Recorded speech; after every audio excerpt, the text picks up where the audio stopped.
Hi everyone, welcome back. It's me again, Ian, with another R32 Golf Mark IV modification. Now in this video, what we'll be looking at is upgrading or retrofitting an oil level sensor into the R32's oil pan and wiring it up. Now the R32s, I don't know why, they never came with this from factory, but in my car, it wasn't installed or wired up. But in the engine that I was using, I'd already had the sensor there. So half the wiring was done, it just wasn't sending any signal or getting any power from the car itself. So here we go, we'll go and have a look at how to install and wire up that oil level sensor, which is also an oil temperature sensor as well. And the best way to utilize this is with ColourMFA, but it's not a requirement. So if you don't have ColourMFA, you're still able to get oil level and oil temperature readings from VCDS or any other tool that's similar. So you'll need some multimeters, obviously some wire cutters, solder, trusty unpickers, so terminal unpickers. There's a whole bunch of wiring in there that I keep. You want heat shrink, that's for sure. And then I've got a bag of random terminals here just from Rex. I find that really handy to have when doing these kinds of retrofits. And then of course, you know, other terminals and stuff just in case, but that's pretty much everything you'll need. Key things to have definitely is the terminal unpicker. That's like $5 from eBay. And I've done engine swaps with just using that. So this is all you really need. If you're on a tight budget, get that set. And then, so these, the rain tray plugs here, you can see I've got a set different colors. They come in like brown, white, blue, orange. So you'd want both sides there just in case, because we're going to utilize those ones to interface between the engine bay loom and the interior loom. All right, so we're at the car and I'll just show you where the wiring would run for the oil sensor. So we'll start off underneath, obviously, because that's where the sensor is. So this oil pan is from a Mark V, where you've got to use the oil pan itself and then the oil pump assembly inside. You can see that the sensor is here. There's the plug. And then if you follow it up, there's the beginning of the wiring, which goes up here. There's like a bracket there that holds the loom in place. Then it goes up and around the top of the engine. So I'll just try and get in there so you can see that. So if it's not focusing, it's going to be a little bit tough to get, but you can see that's the bracket held in there. And we'll go up the top now so you can see exactly how it runs. So from the back of the block, it continues up here, goes down through the gap in the manifold and then through the loom.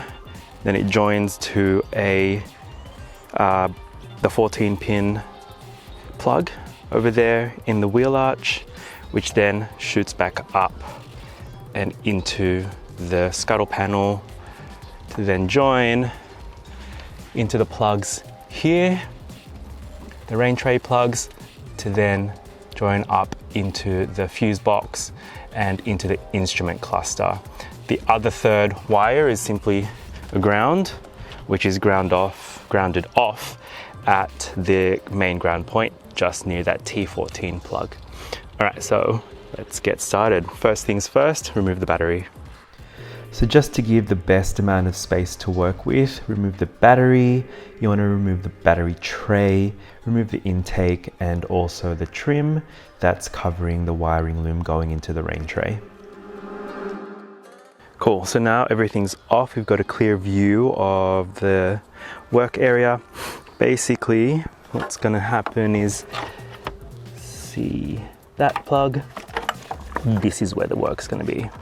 So you can release that from its little holder, and You can already see that I've added a wire from here. It goes up, little ski jump, and then into the ECU. I remember adding that for the flapper motor for the exhaust. And then this is the ground that, let's just get that so you can see. So that's the ground that will be grounding the oil sensor to. And then there's going to be 2 wires that go and come out from this end and into the Scuttle panel plugs over there. All right, so first things first, we've got to make sure we understand what's going on with this plug. So it's the 14 pin plug that you can see there. The male side goes up into the Scuttle panel, and this is the, sorry guys, it's a bit bright. This is the engine loom side. So what we've got to do first is figure out what pins we're going to be working with. So this splits here and the cover comes off, and you'll be able to see the pin out there. So 1, 3, 5, 7 on that side, on this side 2, 4, 6, 8. So because I know what pin numbers we'll be using from the wiring diagrams, it's 11 and 12, and then the other one is ground. So 11 and 12 goes into the, one goes into the instrument cluster and the other one goes to the fuse box. You'll actually notice that this side already has been populated at 11 and 12, and that's because I'm using an engine that had already had the oil level sensor installed, and so that's why this plug, which is actually the engine side plug or engine side loom, already has 11 and 12 with wires. So if your 11 and 12 doesn't have wires coming out of it, you're going to have to install them from the sensor and run the wiring as I showed you at the beginning of the video. I'll also post up the wiring diagrams in the summary of the video, so you'll have a full schematic of where to run the wires and how to run them. And from this side, so this is the no, hold on, I am wrong. This is the engine loom side, sorry guys. Male is engine loom side. Sake. Yeah, so the male is the engine loom side. This side is the body loom. And you can see here that there are 2 empty slots there. So that's pin 11, that's pin 12. So that's where I've got to add some female connectors and extend them out here to then go back up into the car. To open up the connector, you've got to just click the pink bit back so you can hear it click. Kind of can't really see what I mean, but you can definitely feel it when you do it. And that now means you're able to insert or remove the pins. So that locks it. It's a tiny, tiny, tiny, tiny movement, but that's unlocked. That's locked. Cool. So using your trusty unpicker, we can see that pin 11 and 12 there have these like little bongs there, so they just simply push out.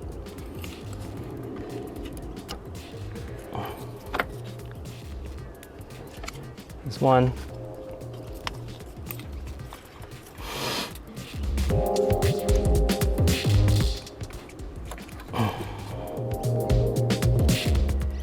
And 2. Right, now to have some pins in those locations, 11 and 12. I'm going to pick them out of this one here, and make sure you get ones that are from the engine bay or exterior of the car, because they've got those boots which help to keep water out of the plug. So with these ones, again, you've got to shift the pink section to unlock the plug, the pins. Oop. So there's that comes out. That means that they're ready to be picked out. So I need 2 of these. I'll just pick one that kind of represents what we need. So I'll choose the thicker ones here. I'm not really fussed about the wire color, just because I don't really care and I just want this done. And it'll take forever to get the right wire colors anyway. So with the unpick tool, you shove it in, and once it's as far in as it can be, you just pull on the wire end. Obviously that's not far in enough to be able to get it out.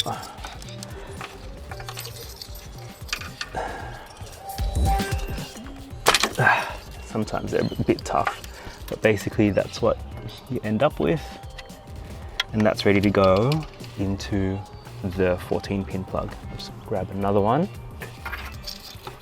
So again, just so you can see what's going on.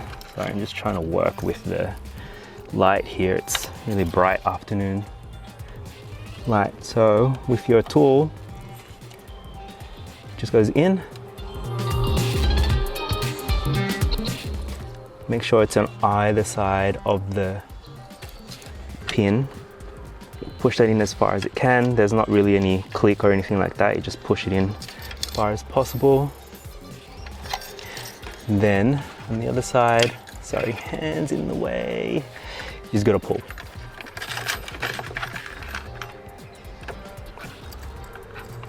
And if it doesn't come out, sometimes you just gotta push this in a little bit more, wiggle it around. There, done. So I've got the two pins to get the signal. Next bit's super easy. You just feed it in from the back here. So which one has the brown? So 12 is meant to be brown with a blue stripe. So I'll pop the brown one into 12. Try and show you what I'm doing. Okay, so 12 is that one, the empty slot there. So that goes in and you'll feel it or hear it click. So you just have to make sure that the pin is facing the right way, and it should slide in real easy. Oh. So there we go, so that's in. So you'll feel it grab and you can't pull it out very easily. Other one, try and show you that a little bit better actually. So this is going in number 11. Hopefully you saw that go in. So the tangs face up or down. Push it in. Whoops.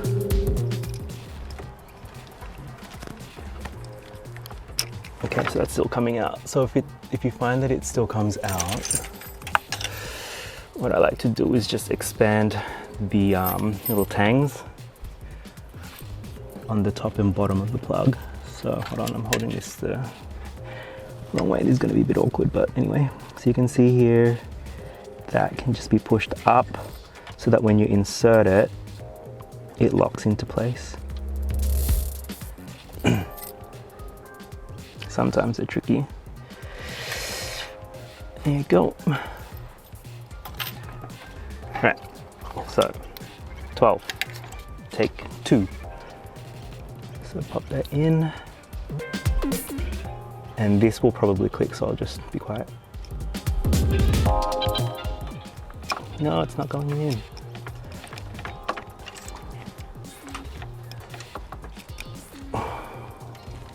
Ah. Okay, now that's bent back on itself. Whoops.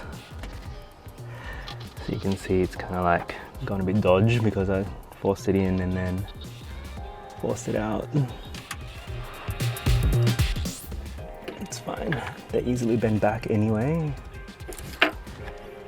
Okay, attempt number 3. Okay, can you guys see that? Yep. So 11.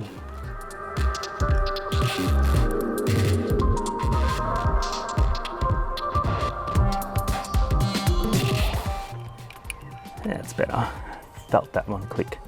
Cool. So that's in, and you can see now they're populated. There, they're 11 and 12.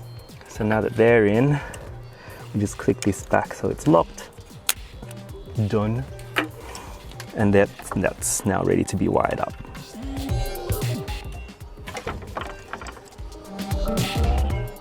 So now that the T14 pin plug is pinned up for the signal and the power, we move over to the rain tray here, where, let's see if I can get it to focus. We'll have to remove these 2 nuts on either side to then get access to the plugs underneath. And you can already see here I've added a wire there, so I'm just going to feed my wire through that little hole in the grommet. I did that because it was too hard to like peel all this back and feed it in through the boot. But that's fine, I've done it on the underneath so that, you know, there's less risk of water ingress. So once this cover is off, you'll see the colourful plugs under there, and that's going to be the other place to insert some pins and wiring to. Now, to make it easier for yourself, definitely remove the wiper motor and the arms. There's just 3 10mm bolts that hold that on, and you don't have to remove it fully, you just have to like take it out of the rain tray and then pivot it. Then remove those 2 speed nuts, and then you're able to lift this guy out and see the colourful plugs underneath. So that is where I'm going to add some extra pins and wiring. I'll just pick one of the plugs and add it into this side, and then we'll have to go in, remove some of the trim underneath the driver's side footwell to be able to access the other end of that plug and interface there as well with an extra pin. All right, so if you're thinking, how the hell do I get this off? You just simply got to unplug everything. So it's super easy, just yank on the plugs under there and they come out. Sometimes I do just grab the wiring, it's all pretty tough. So just pull everything and you're able to get to the plugs. Sweet. So as you can see, there are a few plugs to choose from, but I'm pretty sure the blue one has to do with all engine bay equipment. So that's the one I'll put the pins into and extend from. Alrighty, so now we've figured out that the blue plug is the one we'll work with. Again, we've got to unlock the pins, and again, we just focus our attention to that pink section where you've got to move the raised part of the pink section so that it straddles this part of the blue plug. And sometimes you can just move that from here. I like to do it side to side. Other times you can kind of like pry here, but there you go, there you go. It's already kind of clicked itself in and that's now unlocked. And just to show you that it's unlocked, I'll unpick this one. So I can definitely feel that there's like there's a click when I push in the de-pinning tool, and then that easily comes out. So you can see that this one, because it's an interior plug, there's no boot around this section here, whereas all the exterior ones have that boot to prevent water ingress. Okay, so I'll just put that back in. And that clicks nicely. And I'll just grab 2 pins to place into any of the spare holes there. So I'll just use the little ones, probably do 9 and 10, which are the 2 center ones there. I've just picked out the spare pins from the spare rain tray plugs that I had shown you from the beginning of the video. It's the same principle as any of the other plugs, so no need to show you that one. So here I've got everything sort of twisted together. I've got the heat shrink on and just soldering the joints.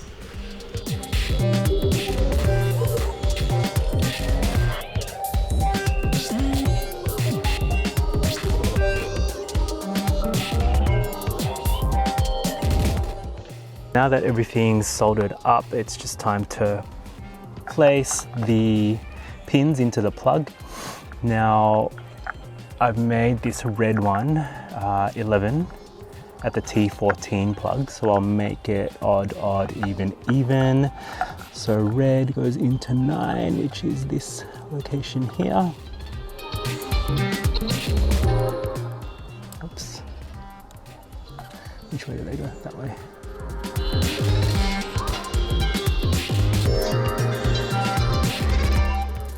Yep, and then blue was 12, so this is pin number 10, so even Stevens. And then with this really fat one, I will just put that into the spare one here, which is 8.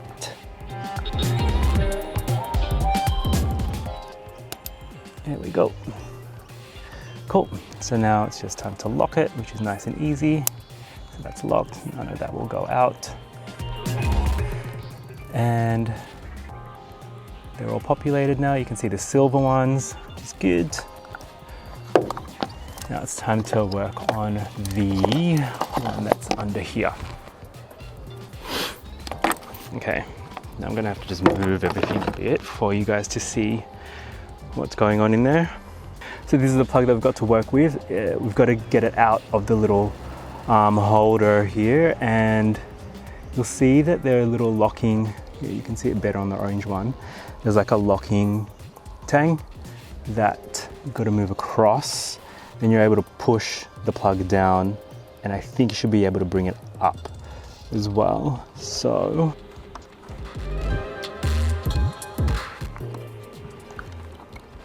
here we go. Oops. So yeah, it goes down into the car. So we'll have to work from the inside to pin this up. So I'll just show you where that blue plug's gone. You can see it's missing from this view, but now that after I've taken off the cajillion layers of lower trim under here, you're then able to gain access to that plug. It's that one, and pull it down to be able to work with it. So now that everything's off, we're able to hook up the legs to be able to connect to the other side of that blue plug. Ideally, you want to release the fuse panel as well, but for some stupid reason this top bolt doesn't want to come off for me, so I'm just going to have to deal with it in situ and open it up to gain access to the back of these fuses, because one of the wires from the oil level sensor has to go into fuse number 5. Now it was going to be way too hard to try and film what I was doing under here, but here's a really nice picture of where I've inserted the wires into 9, 10, and the fat one is number 8. Okay, so that was a bit of a mission just because everything's in such an awkward spot. But you can see the blue plug is back there, it's chilling out. That's ready to go back into its cradle with the rest of the colored plugs in the rain tray. I've fed the 3 wires up, kind of following the OEM looms wiring path. So it goes up and over the relay carrier. The red wire, which is power, will tap into somewhere in the fuse box, number 5, as I mentioned before. Then the blue wire, the signal wire from the oil level sensor, temperature sensor, will go into the back of the instrument cluster. And then the oil pressure one that I've got here, that'll just be chilling out until I'm ready to use it. Cool, so I'm just going to see if I can show you how this blue plug goes back in. I'll try and do it from the engine bay. So these plugs can actually go into whatever slot, so whichever one it happens to go in to first, that's where it's gonna live. Whoa.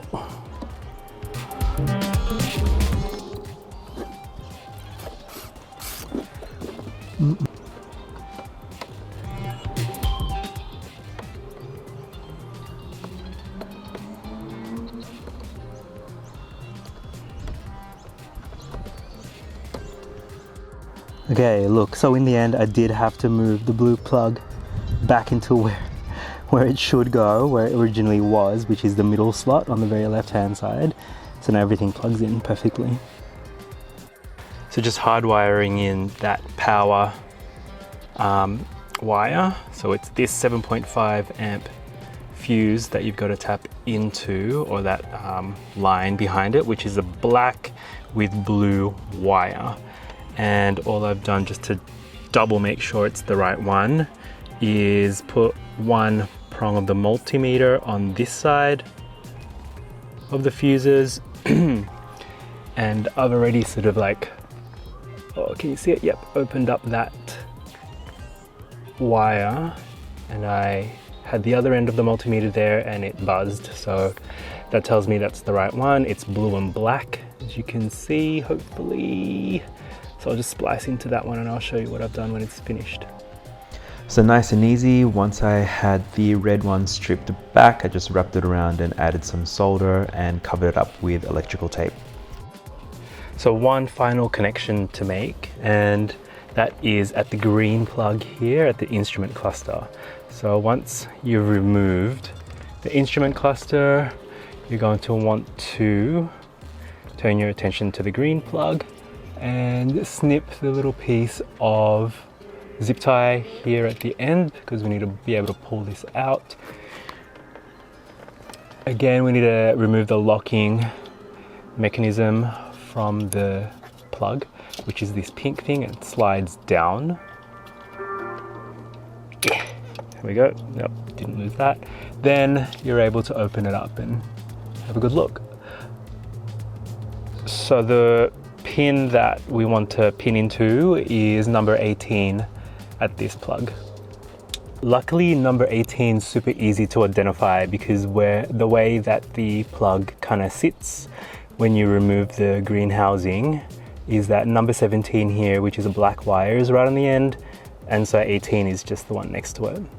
So nice and easy, push the pin in. All right, so now that all the wiring is in place, it's time to reconnect the two ends of the T14A plug back together and give everything a test run. Okay, which way does this go again? So that way.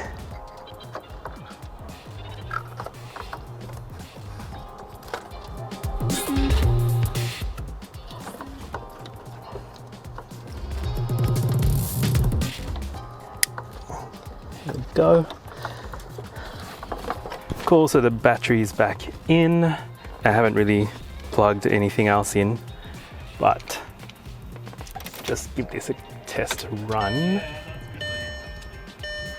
And hopefully we'll have the oil level working. So previously there was an error at the bottom of the screen saying that there was no oil level, but turn this off.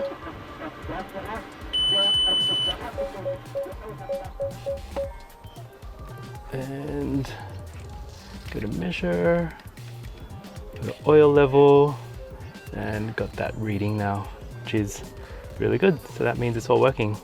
Time to put the mess back together again. So all this.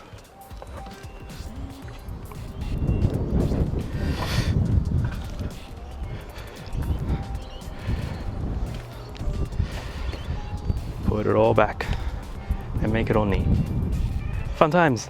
Cool, so that's the job done, but just to give you guys a really nice summary, here are the wiring diagrams for installing the oil temperature or oil level sensor into the Golf Mk4.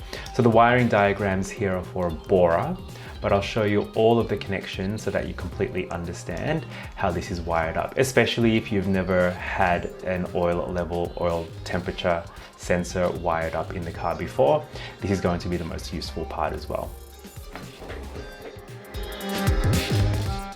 Alright, so that's how you retrofit an oil level or oil temperature sensor in your Mk4 Golf R32. Now this will be applicable to a GDI, you'll just need to use a different oil pan, and obviously you'll be able to get that from an Audi TT 1.8T or an S3 8L or any other car that has that 1.8T and has the oil level sensor in the oil pan. Wiring will be very similar as well, and then you just need to power it up and put it to ground. So that's it, that's how you install your oil level sensor in a Mk4 Golf. Hope you guys enjoyed that video. If you'd like to see more content, please remember to like and subscribe, hit that notification bell as well. Until next time, I'll see you later, bye.